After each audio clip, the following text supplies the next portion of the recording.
नमस्कार दर्शक बंधु आसतु जानिबा आजिर पांचटी बड़ खबर ता पूर्व चैनल को प्रथम थर विजिट करते सब्सक्राइब करेंगे और आपण मैंने कौ कौ डिस्ट्रिक्ट वीडियो देखते निहाती कमेंट करेंगे। आजिर बड़ खबर चाषी पीएम किसान टंका तेणु चाषी केंद्र सरकार तरफ पीएम किसान योजनार 20तम इनस्टलमेंट आसंता जून मासरे मिलवाई जाऊँगी।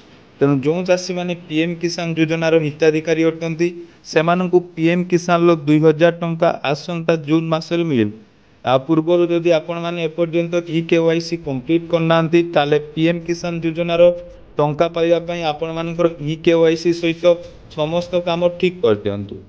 आसिला बड़ खबर मौसुमी को नहीं वर्तमान आसिला बड़ खबर विरति नहीं पारे मौसुमी राज्य को दक्षिण पश्चिम मौसुमी वायु आसु आसु राज्य में लगे बड़ ब्रेक प्राय 2 सप्ताह पर्यंत मौसुमी निष्क्रिय रहा राज्य में आग को वर्षा हबार संभावना नहीं।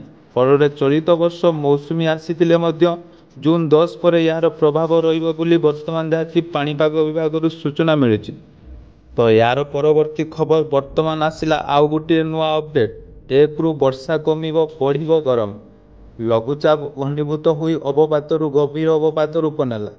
मात्र वर्तमान पश्चिम बांग्लादेश आड़ को गति करने फल ओडिशा रे आउ वर्षा होबार आशंका कमी जाइछि।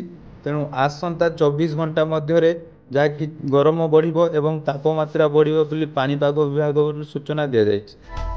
परवर्ती खबर कटक रे प्रथम कोविड आक्रांत चिन्हट 45 वर्षीय जड़े व्यक्ति कोविड पॉजिटिव होइतिबार सूचना।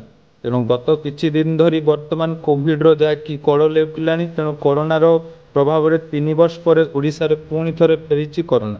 तेणु देश में मुंड टेकिलानी कोरोना संक्रमण। तेणु एने जहाँकि वर्तमान स्वास्थ्य विभाग तरफ सूचना दी जाइए केवल ओडिशार नुहे मुंबई पुणे चेन्नई अहमदाबाद रे कोविड आक्रांतों संख्या धीरे धीरे वृद्धि पाइबार लगी। तेणु वर्तमान सुधा देश में 300 रु अधिक मामला कोविड पुणी थे शिकार हो।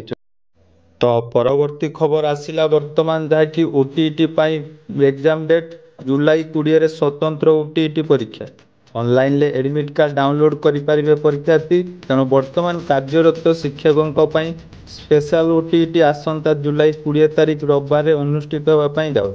तेणु सकाल 9टा रु 11:30 पर्यंत प्रथम सिटिंग रे पेपर 1 और अपराह्न 2टा रु 4:30 पर्यंत द्वितीय सिटिंग रे पेपर 2 परीक्षा हम।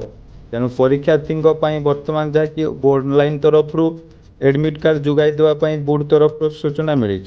तार परवर्ती खबर वर्तमान आसला आउ एक नुआ अपडेट स्मार्ट मीटर आपण मान बाध्यतामूलक नुहे। वर्तमान शक्ति विभाग तरफ राज्य सरकार तरफ समस्त कौतुहर गुरुत्वपूर्ण अपडेट जहाँकि घरे आपण मैंने प्रिपेड स्मार्ट बोर्ड लगेगा बाध्यतामूलक नुहे। विद्युत उपभोक्ता माने निज सुविधा अनुजाई प्रिपेड किंबा पोस्टपेड मीटर निज घरे लगे पारे बोली शक्ति विभाग तरफ कहुई।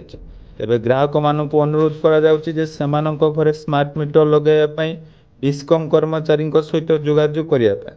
यार परवर्ती खबर जहाँकि राज्य सरकार तरफ आउ गोटे बहुत बड़ अपडेट वैषयिक शिक्षा मिल संरक्षण।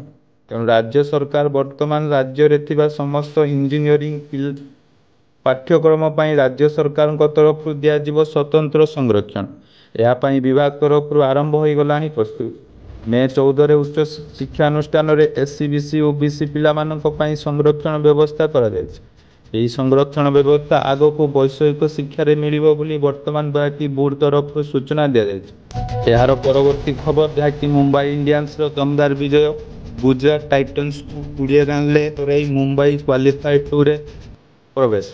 आसंता रविवार दिन क्वालिफाइड 2 रे पंजाब सहित मुंबई हम फाइनाल लड़ाई। तेणु यह आज अपडेट यही नुआ नुआ अपडेट पाइबापी निहाती चैनल को सब्सक्राइब करूँ। धन्यवाद।